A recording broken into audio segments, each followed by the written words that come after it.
Welcome to video M12B on the discounted cash flow model. We do one fairly large example in this video, so the same rules of engagement apply now as before. Print the slides, have Excel at the ready, and try and follow along. Okay, so the discounted cash flow models we use as part of our capital budgeting process are the net present value and the internal rate of return, which we kind of already have talked about. We're going to do some more of that. The profitability index model, which we're not going to cover. And then there are some non-discounted cash flow models, for example, payback period, accounting rate of return. And these, frankly, are way less sophisticated, and they're not really excusable in today's environment. With the advent of Excel to almost anyone who wants it, and the ability to do financial calculations so simply, the idea of reverting back to a non-discounted cash flow model doesn't make a lot of sense, but we'll do a payback period just so you can draw a contrast. Okay, so we're going to focus on the discounted cash flow models, and we've talked about the discount rate before, and we can all agree that inflation erodes the purchasing power of money. And I'm pretty sure I heard that once from a really smart guy. Most of us understand that $1 today is not worth $1 in the future. What? What did I just say? $1 is not worth $1? That's crazy. $1 is always worth $1. It's just that $1 today can buy a certain set of goods and services. But that same dollar in the future may only be able to buy less goods and fewer services. That is the notion of present value, and why the present value of $1 is actually generally worth less than $1 in my pocket today. You can see how the purchasing power of $1 changes over time by comparing the cost of a home or a car in US dollars between the years 1975 and 2015. So the weighted average cost of capital, which again we mentioned before, is the cost of using money based on a company's debt and outstanding equity. And this is a very common surrogate for what is actually unobservable, which is the actual discount rate. So we're going to measure the average cost of using someone else's money. And we use someone else's money either through debt, for example, bank loans, bonds, lines of credit, or through equity, which is largely common in preferred stock. So the cost of debt, at least the after-tax cost of debt, is simply the rate you pay on the debt times 1 minus the tax rate. And we have been through that before in modules 1 through 4. So the cost of capital for equity comes from a capital asset pricing model. And I'm not going to make you guys use CAPM. It's a great formula, and maybe they'll teach you that in finance somewhere along the way. Preferred equity is simply the preferred dividend divided by the preferred price. Okay, so Microhard issued $10 million of 8% 20-year bonds at 98. Today that bond is selling at 110. With a tax rate equal to 30%, what is the after-tax cost of debt? So the first thing we would do is figure out what is Microhard's cash interest expense. Well, that's its $10 million worth of bonds times the face stated interest rate of 8% or 800,000. However, they get to deduct that 800,000. So they get income tax savings of 30% of that, or 240,000. And so the after-tax expense is 560,000. So we, of course, could have done that as the pre-tax times 1 minus the tax rate as well. So the market value of the bonds is 10 million times their current selling price of 110. So that brings them up to 11 million. So the after-tax cost of debt for Microhard is the 560,000 of after-tax expense divided by the market value of the bonds of 11 million, or 5.09%. So Microhard also has $5 million worth of preferred shares, and those shares have a $25 par value. The current dividend is $3 per share, and the market value is $30. So what is the cost of this capital, the preferred stock capital? Very straightforward. It's the $3 dividend divided by the $30 market value, or 10%. Okay, so they also have common stock outstanding, 100,000 shares, $10 par, and it's now worth 150 a share. And the expected aftermarket return is 20%. So think of that as we've applied cap M and then the tax rate to it. And again, I'm not going to make you guys do that, but that's where that 20% number comes from. Okay, so now we have all the capital that Microhard has issued, and so we can calculate the weighted average cost of capital. So you can see in the table that we've got the bonds, the preferred stock, and the common stock, and we have its book value and its interest rate as we have calculated it, right? So that's the cost of capital by type of capital. So for the bonds, 5.09, preferred 10, common 20. We have the market values of each of those. So the $11 million of bonds, the preferred stock at its market value was $6 million, and the common stock at its market value is $15 million. So we can use those market values to determine the weighted proportion of total capital represented by each one. So the bonds, that's 11 divided by 32, that's just over 34%. The preferred stock is 6 divided by 32, or just about 19%. And the common is 15 divided by 32, or just about 47%. So we take that weighted proportion and multiply it by the interest rate applied to that form of capital, and we get the weighted rate for each one. So 5.09 times 34.375% is 1.75. 10 times 18.75% is 1.875, and 20 times 46.875 is 9.375. When we total those, we get a weighted average cost of capital of 13%. So again, we should know that when we're doing a classic discounted cash flow model, it's important to identify the items that are relevant to something like an asset replacement, right? So again, we're talking about capital budgeting, so we're typically talking about these long-term assets. So we're going to do an example about Mendoza, and the book loves Mendoza, at least chapter 12 loves Mendoza, and they're considering a machine replacement. And the machine's going to be used on a special project for 5 more years, which means it's finishing an 8-year project in total. So they've been using the old machine for 3 years, now a new machine for the remaining 5 years. And Mendoza can either keep their old machine or upgrade. So here are those details. So if we keep the old machine, it cost $150,000 when we bought it a few years ago. Its useful life back then, 3 years ago, was 8 years. The depreciation salvage value was $20,000, and estimated actual salvage value after 3 years was $68,000. After 8 years of use would be $12,000. Versus the new machine, it's going to cost $190,000 to put in. Its useful life is 5 years.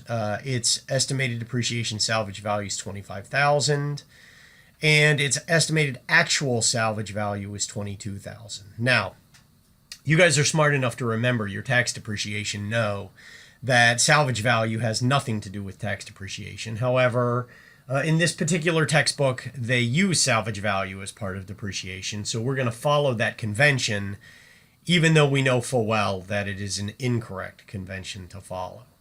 Okay, so the old machine cost 25 cents a unit to operate. The new machine saves a little money. We're down to 19 cents a unit.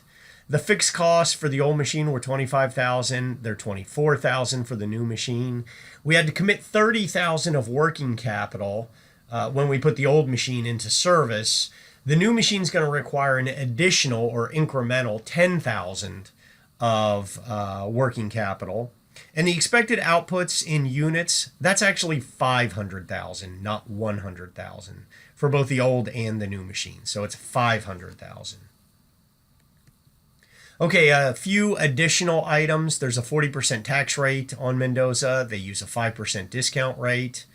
The depreciation for tax is straight line. Again, that's just to make life easy. We're going to consider salvage value, even though we know that's not accurate. All cash flows occur at the end of the year, except for that initial investment.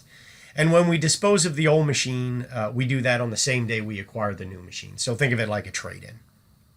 Okay, so now using all that information, what we need to do is determine whether it makes sense to move forward with the upgrade and put in service the new machine, or should we just keep operating the old machine? And the only way to do that capably is in Excel. So off we go. Okay, welcome to Excel.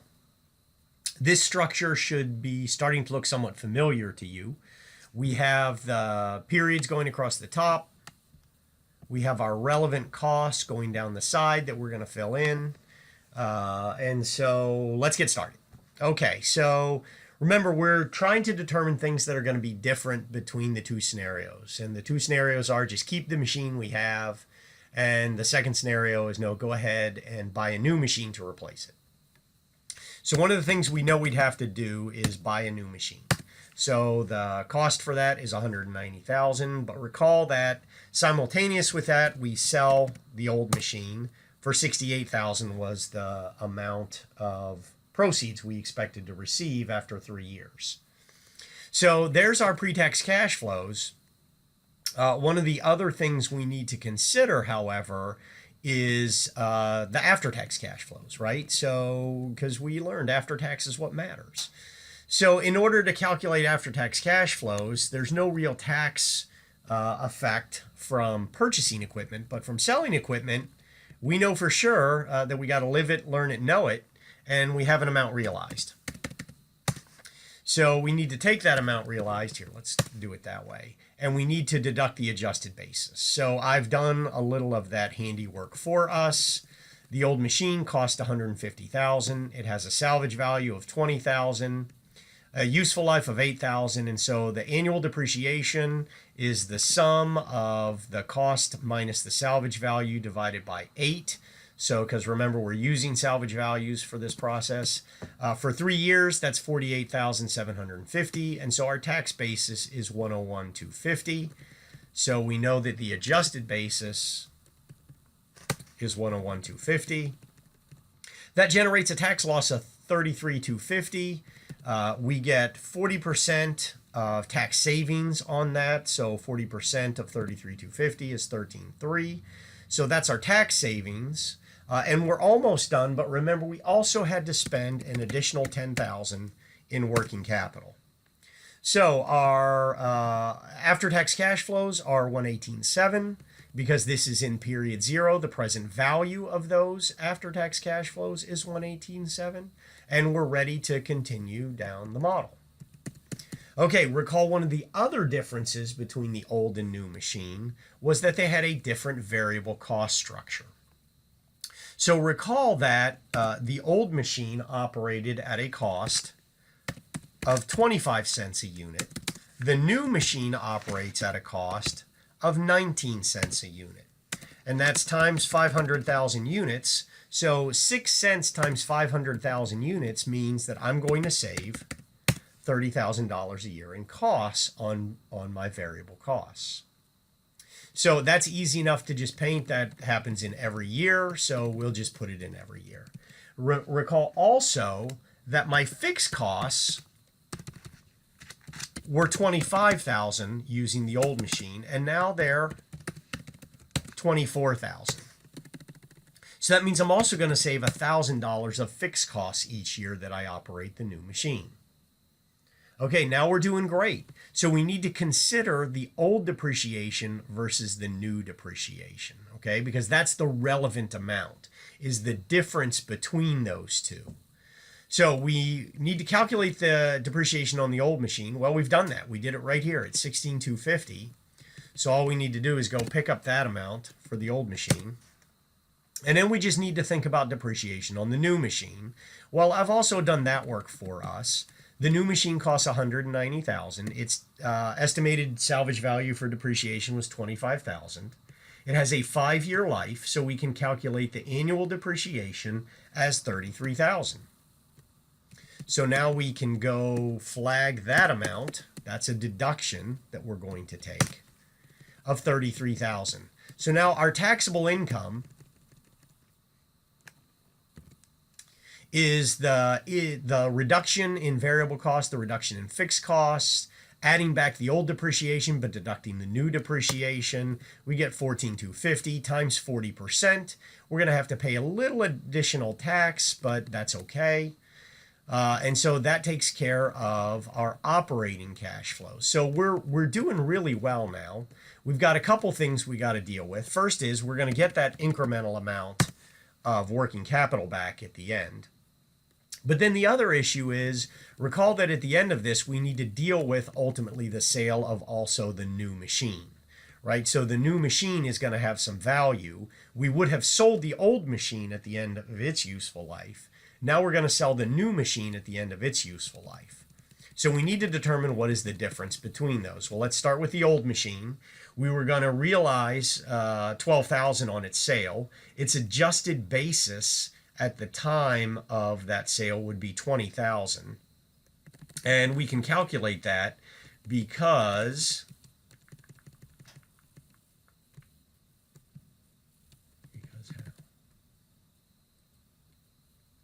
oh, here we go. Right down here is the 20,000, right? That gives me a loss of 8,000, so I'm going to generate some tax savings. The new machine, recall that my salvage value for sale was 22,000. Its adjusted basis is 25,000. That's calculated right down here. Here's the cost minus accumulated depreciation over the life. That's going to be a $3,000 loss and generate tax savings of $1,200.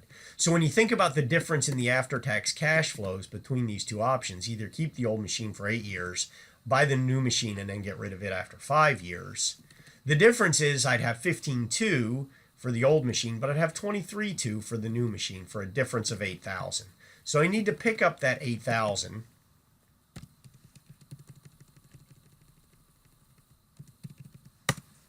as after-tax cash flows resulting from the difference in the sale. Okay, so because I've already programmed in the present value calculations, you can see that I've discounted each one of these back at 5% for the number of years from the decision date. And the net present value is about $5,000. So we're about to spend $190,000 with the idea that we might save $5,000. So it might make sense then to figure out what is the internal rate of return associated with that expenditure. And as it turns out, that's 1%. So this really calls into question whether or not this makes sense. So the general rule is if you have a positive net present value, then you make the decision to move forward with that. But remember, we're dealing with the future. And do we really know what the future holds? And to some respect, we don't. So for example, what if instead of getting $22,000 for that, I only got $14,000? Well, now I'm only going to generate $1,000 worth of net present value from this deal. And it's starting to sound like maybe that's not such a good idea. What if instead of saving 6 cents a unit, I only end up saving 5 cents a unit? And so this is only $25,000. Well, now we actually have a negative return. And so we need to be careful when we analyze these net present value capital budgeting ideas. We need to be sensitive to the fact that we don't really know what the future holds. When we do these in a textbook hypothetical course setting, it's pretty clear we have numbers, you just put them in the spreadsheet. Real life doesn't work that way. And so always be cautious, prepare the model, but build it in Excel so you can determine its sensitivity to some of these adjustments like we've just done here. Okay, with that, let's head back to PowerPoint. All right, back in PowerPoint, we're going to discuss briefly some non-discounted cash flow models. And the one we're going to spend a little bit of time on is the payback period. And the payback period is a super easy calculation, and it can help explain risk, but it totally ignores the time value of money. So in its most simple version, the payback period is simply the investment divided by the annual after-tax cash flows. So let's take a look at a quick example. So I'm going to spend $10,000 for a new machine. The after-tax cash flows from the machine are expected to be $3,500 a year. So 10,000 divided by $3,500 is 2.86 years for the payback period. So the payback period is used extensively in the solar energy industry. A lot of times they'll come in and pitch you on going solar with a payback period calculated just like this. And you can see it's super easy, and it actually makes a lot of sense, right? So 3-year payback, while that sounds pretty good, that's probably something we're going to do. As that payback period extends even further, you'd have to ask yourself whether or not it makes sense. So for example, what if the payback period on this $10,000 new machine was 15 years, right? We'd say, well, look, it's still going to pay itself off. That's a good thing. But what if the machine's not expected to last 15 years? In that case, you're not really going to ever achieve payback. So you gotta, mix these two things together. This is why this risk approach with payback is meaningful, because you can kind of think about, well, does that make sense? Should I be willing to wait 15 years for a payback on a machine? That's the end of video M12B and Chapter 12. Now we move into target pricing and theory of constraints. These are from Chapter 13. Thanks for watching.